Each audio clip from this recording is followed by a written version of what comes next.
Alright, it is currently 9:30 p.m. I'm supposed to go to bed in order to keep my schedule about the same, like 30 minutes ago. But, yeah, I have to do this. This is my report on Neil Armstrong. Please enjoy, because I spent no time on this, and it would be very awesome if you would give me all the credit. Okay. Neil Armstrong was born on August 5th, 1930, near Wapakoneta, Ohio, less than 60 miles from the Wright Brothers workshop in Dayton.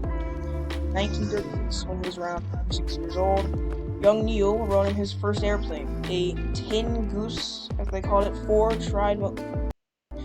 tri-motor passenger plane. He was hooked. I'm sorry, it's so late, I can't even talk. At 16, Armstrong earned his student pilot's license, even before he had a driver's license. I should get started on that. In 1947, Armstrong attended Purdue University on a naval scholarship, studying aeronautical engineering. Why would he choose that over anything easier?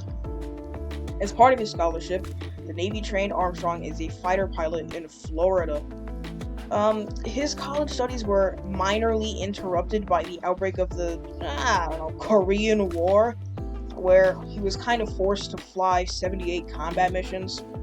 His aircraft, the Grumman F-9F-2 Panther jet, was one of the first jet fighters to launch from an aircraft carrier. Just a fun fact. After finishing college, Armstrong went to work for the National Advisory Committee for Aeronautics, also known as NACA, which became the National Aeronautics and Space Administration, NASA. You could probably work that out, in 1958. The mild-mannered kid from Ohio made his name as one of the most daring and skilled test pilots at NASA's Flight Research Center, now renamed as the Armstrong Flight Research Center. What an honor. At Edwards Air Force Base in California. During his 7 years as a test pilot, Neil flew, get ready, the North American F-100 Super Sabre A and C variants, the McDonnell F-101 Voodoo, the Lockheed F-104 Starfighter, the Republic F-105 Thunderchief, and the Convair F-106 Delta Dart. He also flew the Douglas DC-3, the Lockheed T-33 Shooting Star, the North American F-86 Sabre, the McDonnell Douglas F-4 Phantom II, the Douglas F-5D-1 Skylancer, the Boeing B-29 Superfortress, the Boeing B-47 Stratojet, and the Boeing KC-135 Stratotanker, and was one of 8 elite pilots involved in the Parasev Paraglider Research Vehicle program, which is where they basically just strapped a paraglider onto a space capsule. Yeah, what were they on back then? High over the California desert, Armstrong reached speeds of more than 4,000 miles per hour. He took the needle-nosed FX-15 to the edge of space. Armstrong's steady hand as a test pilot was instrumental to the success of NASA's first Mercury astronauts. Soon, he would become one of them. Not a Mercury astronaut, just an astronaut in general. 1962 was a year of joy and heartache for the Armstrong family. Neil was chosen for NASA's astronaut training program in Houston. Big hooray, whoop whoop, yippee. But his 2-year-old daughter died. To an inoperable brain tumor. So, yeah, okay. Armstrong buried himself in his work preparing for the Gemini program, NASA's next step towards reaching the moon. In 1966, Armstrong was chosen as command pilot for the Gemini 8 mission, the first time that NASA astronauts would attempt to connect 2 spacecraft in orbit, a difficult and, fairly dangerous maneuver known as rendezvous and docking. In March 1966, Armstrong and his co-pilot David Scott, but who cares about David, rocketed into orbit and successfully docked with the target spacecraft Agena. Did I say that wrong? Agena, Jesus. But things quickly went awry. A thruster on the Gemini 8 capsule malfunctioned, and the 2 interlocked spacecraft began to veer off course. To avoid burning up in the Earth's atmosphere, which is kind of a big deal, you don't really want that happening, Armstrong detached from the Agena target vehicle, but the release of the Agena's weight sent the Gemini capsule into an uncontrolled spin. The G-forces created by the end-over-end spin were crushing, and both astronauts were on the verge of losing consciousness when Armstrong activated a set of secondary thrusters and wrestled the Gemini capsule back under control. There's no doubt that Armstrong's test pilot nerves saved both astronauts' lives. Armstrong was then selected for the Apollo program, the final push to the moon, but he almost never made it back to space. On May 6, 1968, Armstrong was in Houston conducting his 22nd test flight of the Lunar Landing Research Vehicle. Really rolls off the tongue. An ungainly practice aircraft.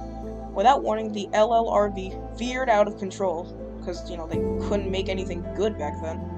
Armstrong ejected and parachuted to safety seconds before the LLRV crashed in a fiery explosion. How fun! Undaunted, Armstrong continued his training and was chosen by NASA as the spacecraft commander for Apollo 11, the mission to land the first men on the moon. Wow! His crewmates were Michael Collins, I don't think anyone has ever heard of him, pilot of the command module that orbited the moon, and Buzz Aldrin, the lunar module pilot. Aldrin lobbied hard to be the first to step on the lunar surface because he was an egotistical little tiny man, and he couldn't stand being the second person. NASA did not listen to him at all, because they simply did not care. So they still chose Neil Armstrong for his calm confidence and total lack of ego. I'm looking at you, Buzz Aldrin. Those trademark nerves were displayed on July 20th, 1969, as Armstrong piloted the lunar module towards the surface of the moon. With fuel running dangerously low because he took his sweet time getting down there, Armstrong switched to manual control to steer the fragile spacecraft away from a field of Volkswagen-sized boulders. Wow, Americans will really use anything but the metric system, so he could land the astronauts safely in the silty lunar soil. As millions watched the live broadcast on their televisions. Still not enough to, beat the Super Bowl in terms of view count. The shy pilot from Ohio descended the ladder of the lunar module and uttered his now famous words, even though he forgot a word. I probably don't have to repeat them. I'm hoping all of you know this. I'm hoping all of you know this. If you don't, look it up, because I'm too lazy. Because of the static field connection, the A was inaudible. Yeah, no, I think he just forgot it. But Armstrong insisted that he said it. Yeah, he's a liar. Overnight, Armstrong became the most famous man alive. 4 million spectators lined the streets of New York City to welcome home Armstrong and his fellow Apollo 11 astronauts in a ticker tape parade. Yeah, and you think New York is bad now.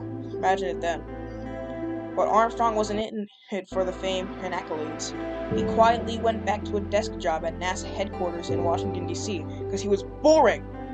Then earned a master's degree in aerospace engineering from the University of Southern California in 1970 because he's lazy. I'm kidding. Armstrong retired from NASA in 1971 and took a job as an engineering professor at the University of Cincinnati in his home state of Ohio. In 1986, he joined the Rogers Commission, investigating the Challenger shuttle explosion.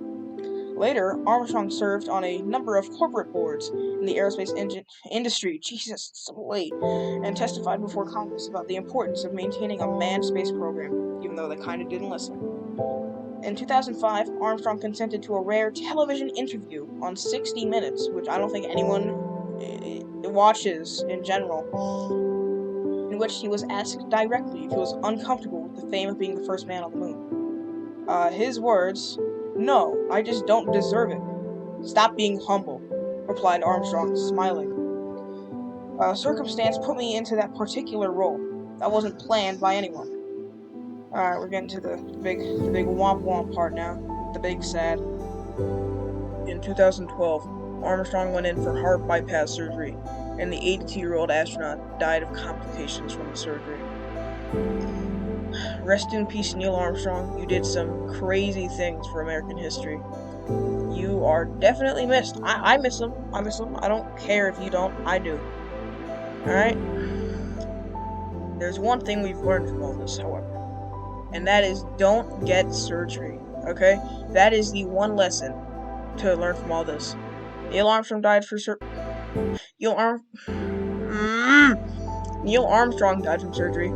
You can die from it too. Just don't get it. That's my advice. Alright, see you.